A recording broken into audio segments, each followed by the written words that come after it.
हाँ दोस्तों, आप लोग को भी इंतजार होगा कि संघर्ष 2 फिल्म का मूवी जो कि कब रिलीज होगा।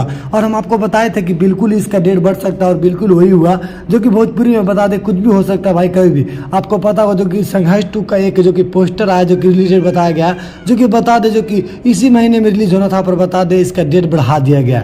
आपको पता होगा जो कि रिलीज डेट इसका बता दे दुर्गा पूजा में कर दिया, यानी कि 20 अक्टूबर को। और बता दे उसी टाइम जो कि दुर्गा पूजा में ही जो कि हर हर गंगे जो कि पवन सिंह का मूवी का जो कि रिलीज होगा। तो कहीं ना कहीं आप में फिल्म जो कि काफ़ी ज़्यादा जो कि एक अलग लेवल का है, और कहीं ना कहीं संघर्ष 2 एक अच्छा लेवल पे जो कि काम किया गया और अच्छे जो कि मूवी का जो कि रिकॉर्ड किया गया। तो पता नहीं भाई किस लिए जो कि इनका 2 महीना डेट बढ़ा दिया गया अभी से। ये दुर्गा पूजा में जो कि 20 तारीख को रिलीज हो जाएगा। तो कहीं ना कहीं आप लोग उत्साहित है, तो आप हमारे कमेंट बॉक्स में जरूर बताइएगा कितने दिन से आप इंतजार कर रहे हैं संघर्ष 2 का।